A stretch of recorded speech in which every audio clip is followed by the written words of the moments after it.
નમસ્કાર, જોહાર. હું છું સન ઓફ આદિવાસી અને આજે વાત કરીશું આપણે પ્રતાપનગર વિસ્તાર અને પ્રતાપનગર વાંસદા તાલુકાના પ્રતાપનગરમાં એક બનેલી ઘટનાની છે. એ ઘટના છે સામાન્ય, પણ ઘટના ખૂબ જ ગંભીર છે.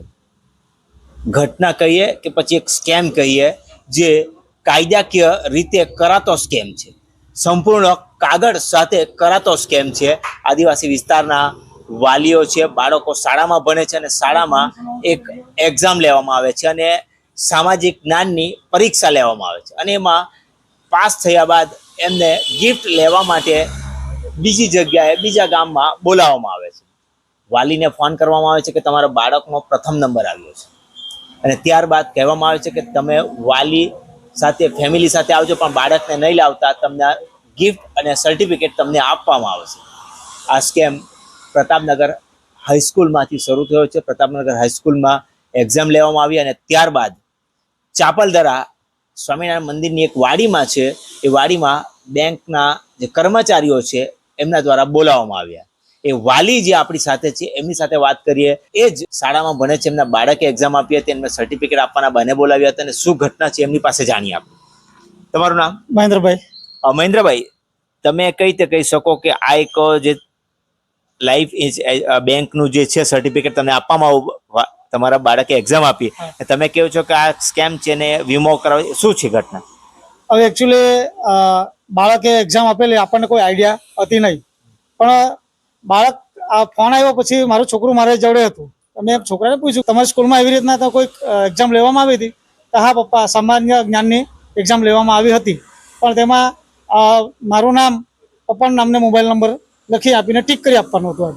અને ત્યારબાદ જે ફોન આવ્યો કે ગઈકાલે મને ફોન આવ્યો કે તમારું બાળક જયના પપ્પા બોલો છો? મેં કહું હા મેમ. તો તમારું બાળક પહેલા નંબર પાસ થયું છે અને એમને તમારે ચાપલદરા આવવાનું છે તમારે મિસિસ જોડે, અને મિસિસ જોડે આવે ને તમારે તમારું બાળકનું પ્રમાણપત્ર અને ઇનામમાં ગિફ્ટ લેવાનું છે. એક્ઝામ તમારા બાળકે આપી, સર્ટિફિકેટ લેવા તમને ને તમારા પત્નીને બોલાવવામાં આવ્યા. એ જ કોઈ આઈડિયા નહીં આવી. પછી મેં એમને કીધું છે કે હું આજે બહાર છું, કારણ કે મારાથી હું હોસ્પિટલે ગયો હતો એટલે હું બહાર છું, મારાથી આવી શકાય નહીં. પણ છતાં બી એમણે એમ કીધું કે સાહેબ, તમારે મોડામાં મોડે 5 વાગ્યા સુધીમાં ચાપલદરા તમે આવી શકો. એટલે હું 4:30 પહોંચી ગયો અને 4:30 પહોંચી ગયો અને ત્યાં ગયો અને મને ટેબલ પર બેસાડ્યા. એટલે બેસાડ્યા પછી એક ફાઇલ જેવી એ લોકોએ મારા પર ફોટા બી છે એમના ફાઇલના. એમના તમારું નામ લખવું પડશે, તમારે મિસિસ ક્યાં છો, મિસિસનું નામ લખવું પડશે, એવી રીતના. મેં કહું આ શું છે? મેં સવાલો એમને કર્યા એટલે એ લોકો અકળાઈ ગયા અને મારા સાથે થોડું અભદ્રતા વર્તન શરૂ કર્યું. તો મેં એમને કીધું કે મારી ફરજ છે તમને પૂછવાનું કે તમે એમાં જ નામ લખવા લાગી જાઓ, એ તો નહીં ચાલે. તમારે અમને પહેલાં જણાવો શું છે, બરાબર? એટલે મેં એમને કીધું કે જો મને ટાઈમ નથી, મને એમ કીધું છે કે તમારે 1.5 થી 2 કલાક અમને આપવાના રહેશે. મેં કહું મને 1.5 થી 2 તમારા માટે મારે 10 મિનિટ બી ટાઈમ નથી. તમે મારા બાળક પહેલા નંબરે આવ્યું છે તો એમને તમે પ્રમાણપત્ર અને જે ઇનામ લેવા બોલાવ્યા છે એ મને આપી દો, હું જાઉં છું. ના ચાલે, તમારે આ બાબતે તમારે સમજવી જ પડશે, તો તમને ઇનામ અને પ્રમાણપત્ર આપશે. તમારી સાથે એમની જે પોલિસી કે જે પણ કહ્યું હતું એ તમારે જબરજસ્તી તમને સમજાવતા હતા? બીજા વાલીઓ હતા ત્યાં? મેં જેવા સવાલો કર્યા એટલે બીજા વાલીઓ બી મારા પાસે આવીને કહેવા લાગ્યા કે મહેન્દ્રભાઈ, અમે 30,000 રૂપિયા આપેલા છે. કોઈ બીજા વાલી 50,000 રૂપિયા આપેલા છે. એક ભાઈ હતો, એણે 75,000 રૂપિયાનો ચેક આપેલો, બરાબર? એક વાલી 10,000નો પૈસા કેશ આપેલા. એવી રીતના એ લોકો મારા પાસે કહેવા આવ્યા. એટલે મેં એ લોકોને કીધું કે એવી રીતના તમે સ્કૂલમાં એક્ઝામ લેવાય અને બારોબાર વાલીઓને બોલાવીને તમે આ રીતના આ કરો છો, એ તો ખોટું છે. અમે સ્કૂલને સાથે રાખી છે. એ લોકો એમ કહે કે બપોરે પોલીસ આવી હતી, એમ કે પોલીસ આવેલી, એમ કે કોઈ ફોન કર્યો હતો, પોલીસ આવી હતી, એમ કે પોલીસ સાથે સેટલમેન્ટ થઈ ગયું. તો મેં એમને સવાલ કર્યો મેડમને કે સેટલમેન્ટ થઈ ગયું કે સમાધાની થઈ ગયું? ના, સેટલમેન્ટ થઈ ગયું, બરાબર. પછી મેં કહ્યું મારે પ્રિન્સિપલ જોડે વાત કરી, કે પ્રિન્સિપલ જોડે બી અમારી વાત થઈ ગઈ છે બધી જ. એટલે એ અમને નહીં ખબર પડે કે છોકરાઓના ખાન પર બંદૂક મૂકી આ એક ધંધો કરવા, ધંધો થઈ ગયો છે. કારણ કે આપણા આદિવાસી વિસ્તારના વાલીઓ ખેત મજૂર છે, બરોબર છે? બધા જ વાલીઓ પૈસા મેં એવું બી સાંભળ્યું છે કે જે અમુક વાલીઓ છે જે ઓછી પાછીના પૈસા લઈને પણ ભરેલા છે, એ વાત? એ આજે અમારે મુલાકાત થઈ વાલી જોડે, તો એ લોકો એમ કે બીજા પાસે 30,000 રૂપિયા લઈને પૈસા ભરેલા છે. પછી એ લોકોને છોકરાઓના નામ પર જ એ લોકોને ટોર્ચરિંગ કરતા. કઈ બી હોય વાત કેવી કરતા હતા એ લોકો? બસ છોકરાઓની જ વાતો કરતા. તમારો છોકરોનું ભવિષ્ય આમ થશે, તમારે છોકરાઓ આમ કરશે તો તમારે નોકરી લાગી જશે.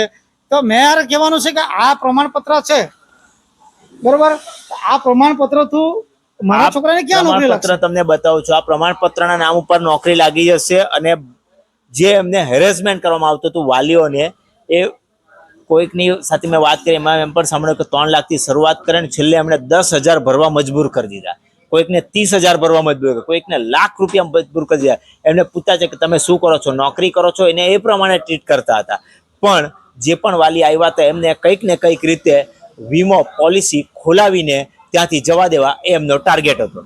પણ આજે પ્રતાપનગર હાઈસ્કૂલના પ્રિન્સિપાલ જોડે વાલીઓ સાથે બેસીને અમે ચર્ચા કરી છે અને પ્રિન્સિપાલે અમને બાંહેધરી કીધું છે કે જે પૈસા લીધા છે એ પૈસા પાછા પરત એ પોલિસી કેન્સલ કરાવીને ફરી પાછા રિફંડ કરાવવાનું કીધું છે 1 દિવસની અંદર, એટલે આજ સાંજ સુધીમાં.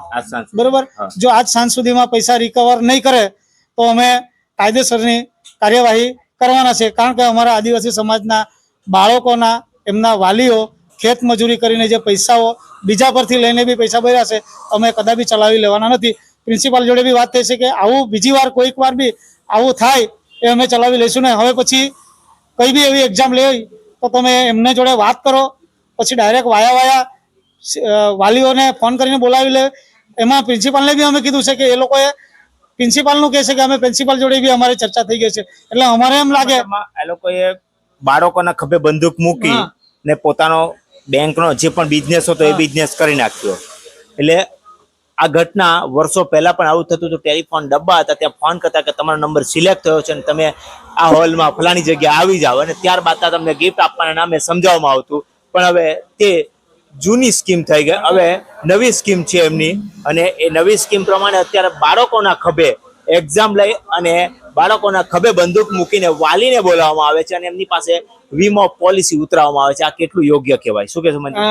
દરેક બાળકના વાલીઓને એક જ ફોન કરવામાં આવ્યો, મારા પાસે રેકોર્ડિંગ બી છે, કે તમારું છોકરું 1લા નંબરે પાસ થયું છે એટલે તમારે ગિફ્ટ લેવા આવવાનું છે. એટલે મારે કહેવાનું છે કે આખા જેટલા બી વાલીઓને ત્યાં બોલાવવામાં આવ્યા તે તમામ વાલી જોડે મારી ચર્ચા થઈ તો તમામ વાલીઓ એમ જ કહેવા માંગે છે કે મને બી એમ જ કીધેલું હતું કે મારું છોકરું 1લા નંબરે પાસ થયું છે, મારું છોકરું 1લા નંબરે હતું.